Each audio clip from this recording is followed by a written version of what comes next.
Hoy nos sumergimos en un análisis literario que aborda un relato corto, un relato realmente impactante. Se llama El mundo de Cuxi. Ujú. Y la pregunta que nos plantea la fuente desde el principio es fascinante. ¿Qué es más real, el mundo que nos hiere o el que construimos para sobrevivir? Es una pregunta potentísima. Totalmente. A lo largo de los próximos minutos vamos a explorar cómo este relato lleva esa pregunta hasta sus últimas consecuencias, analizando cómo una protagonista usa el trauma extremo para forjar una nueva subjetividad. Sí. Hablaremos de abuso, de duelo y de cómo la mente puede crear un universo entero para poder seguir adelante.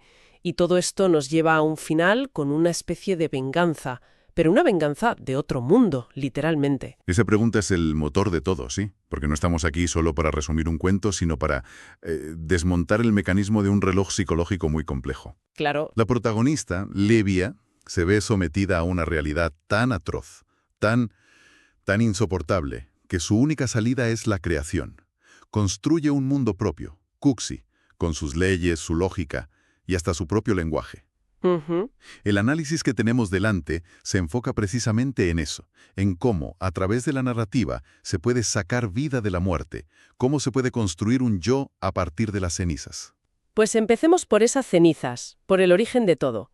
La historia nos llega a través de la propia Livia, que es la narradora.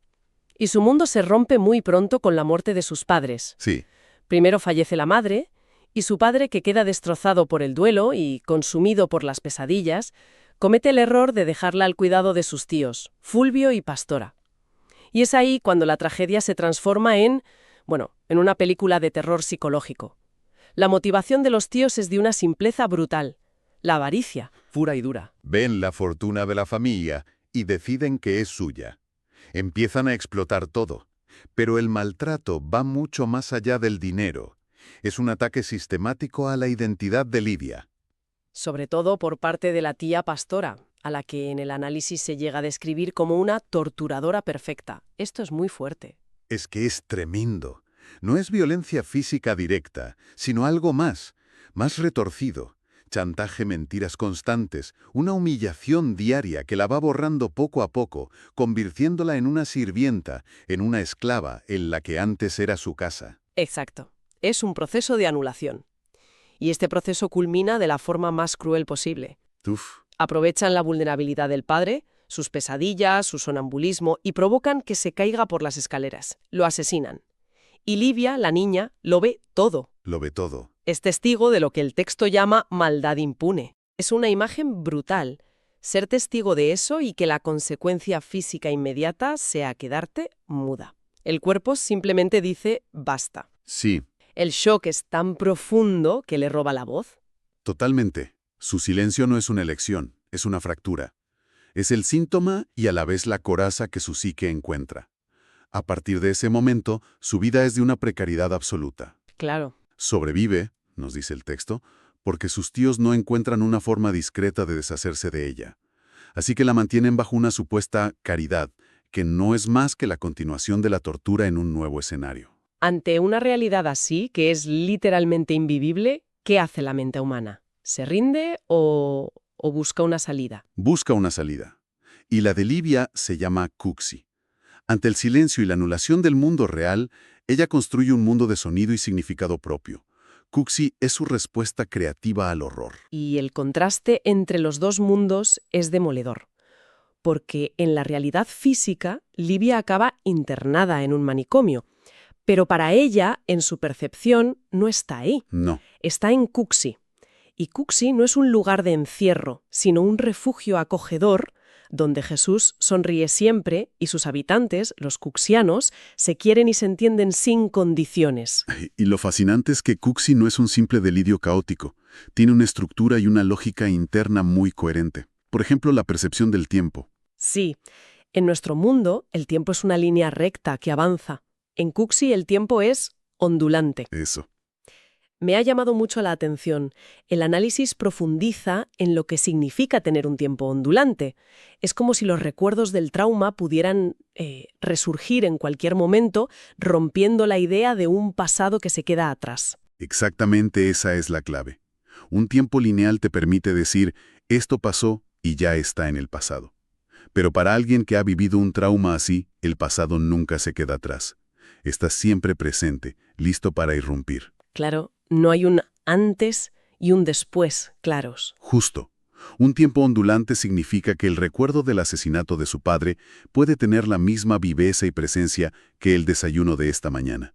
Las olas del pasado y el presente se mezclan constantemente. Es una representación perfecta de la experiencia postraumática. Y dentro de esta lógica, una de las cosas que más me ha sorprendido es cómo se invierten los conceptos de cordura y locura. Ah, eso es fundamental. El relato establece una división clarísima entre los cuerdos y los locos. Pero, a ver, ¿quién es quién en realidad? Es una inversión total. Para Lidia, los cuerdos son la gente de fuera, los que viven en el mundo que la ha destruido, y los define por una característica esencial.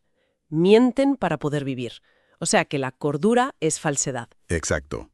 Su realidad se sostiene sobre una red de falsedades, de convenciones sociales, de silencios cómplices, y por eso son incapaces de entender el mundo de Cuxi, porque Cuxi, el mundo de los locos, es transparente. Allí no hay mentiras. Es un mundo de una honestidad brutal. O sea que su locura es en realidad una forma de lucidez. Y en este mundo, su mente se convierte en su superpoder. Se dice que tiene circuitos y antenas para ver más allá de lo que los cuerdos ven. Es una forma de poder, sin duda. En el mundo real era una víctima sin voz, anulada. En Cuxi, su mente es una herramienta sofisticada y poderosa. Puede pensar por ellos, por los cuerdos, anticiparse, comprender sus motivaciones ocultas. Claro. Su aparente desconexión le da una perspectiva superior, una capacidad de análisis que los demás no tienen. Y aunque no tiene voz, encuentra la manera de comunicarse. Por un lado, con un lenguaje inventado, Cuxi, y por otro, y esto es fundamental en su historia, a través del dibujo. El arte es su herramienta para resucitar su vida. El arte es el puente. Es la forma de dar forma tangible a ese mundo interior y de procesar el horror del pasado. No puede contarlo. Pero puede dibujarlo. Pero puede dibujarlo. Y al dibujarlo lo ordena, lo controla. Entiendo que dibuja para procesarlo, pero en el texto se dice que mezcla realidades. Significa que para ella el pasado y el presente ya no están separados en sus dibujos. Igual que pasa con el tiempo ondulante. Justo. El ejemplo que se da es potentísimo. Dibuja el cortejo fúnebre de su madre, un recuerdo del pasado, pero lo sitúa en un rincón de la casa de sus tíos, el escenario de su tortura presente. ¡Wow! En el lienzo de su dibujo, las dos realidades coexisten. No hay una separación. Es su manera de narrar la totalidad de su experiencia, donde el dolor original y el dolor continuo son una sola cosa. No puede borrarlo, pero sí puede... Recolocarlo. Exacto. No puede borrar lo que pasó, pero puede recontextualizarlo, integrarlo en el lenguaje de Cuxi. Y al hacerlo, le quita parte de su poder destructivo. El dibujo es control. Y mientras reconstruye su mundo a través del arte, también tiene mecanismos para sobrevivir al día a día en el manicomio. Se mencionan dos hábitos muy físicos y catárticos: las carcajadas y el balanceo. Me parece que esto se despacha muy rápido en el texto, pero tiene mucha miga. Tiene muchísima. Y estos no son gestos al azar. El análisis los presenta como algo muy primario, casi animal. El balanceo, por ejemplo, es un mecanismo de autoconsueño que vemos en los niños pequeños. O en animales en cautiveria. Justo, en mamíferos en cautiveria. Es un movimiento rítmico que calma el sistema nervioso cuando está sobrecargado. Su cuerpo está intentando recuperar la seguridad que las palabras no pueden darle. Y las carcajadas.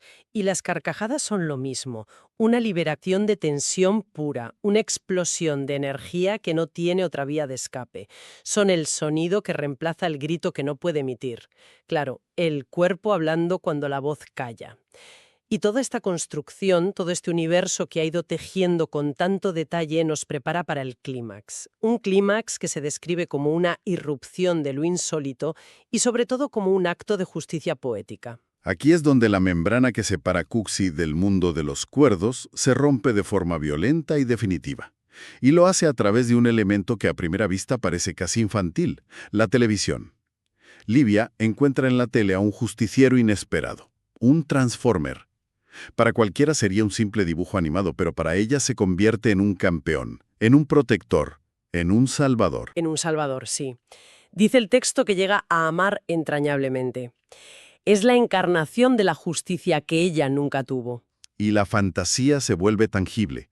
Un día, su primo Bosco, el hijo de sus tíos maltratadores, aparece en el manicomio. Pero no llega con la arrogancia de siempre.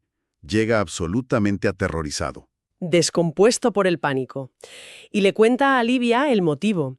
Le confiesa que un rayo, que él afirma que salió de ese mismo Transformer de la televisión, ha matado a sus padres y a su hermano. Menuda tela. La fantasía de Livia ha saltado de la pantalla y ha destruido a sus verdugos.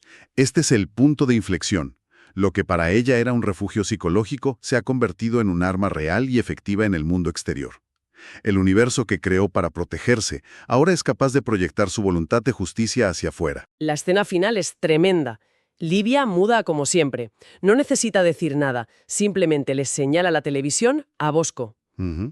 Y él, al ver en la pantalla al ejecutor de su familia, al ver materializada la fuente de su terror, muere.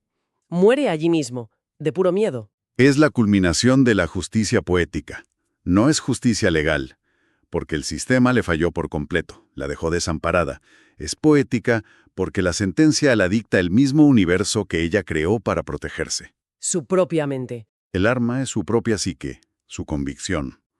El mundo de Cuxi ha juzgado y ejecutado la sentencia que el mundo real nunca le habría dado. Y la reacción en Cuxi es una celebración. Tras la muerte de Bosco, Livia y los demás cuxianos estallan en risas y aplausos. Para ellos no hay duda. Esta es una victoria. Es el final feliz que su mundo exigía. Es la justicia de su mundo, que no busca castigar según un código de leyes, sino restaurar un equilibrio emocional. El mal ha sido extirpado y la paz puede regresar a Cuxi. Y es clave que no sea ella quien lo haga directamente. Es crucial. Ella no lo hace con sus propias manos. No es una asesina. La justicia se manifiesta a través del poder de su realidad alternativa. Su locura se ha revelado como la fuerza más poderosa de la historia. Entonces, recapitulando el análisis. El relato El mundo de Cuxi es una exploración brutal de cómo se puede forjar una identidad completa desde los escombros de un trauma. Vemos cómo la mente utiliza la fragmentación, la fantasía y la creación de una realidad alternativa no solo para sobrevivir, sino para al final alcanzar una forma de justicia que el mundo cuerdo es incapaz de ofrecer. Y si conectamos esto con la pregunta que planteabas al principio, el análisis sugiere algo muy provocador. La locura de Livia no es una desconexión de la realidad. Quizás es todo lo contrario. Es una conexión con una realidad más profunda. Una forma de percepción más elevada que le permite ver la verdad esencial de la maldad y la injusticia. Una verdad que los cuerdos, ocupados en sus mentiras y convenciones, no pueden o no quieren ver. Cuxi no sería entonces un escape de la verdad, sino una inmersión en una verdad más esencial. Exactamente. Y eso nos deja con la reflexión final. El análisis nos invita a cuestionar nuestras propias definiciones.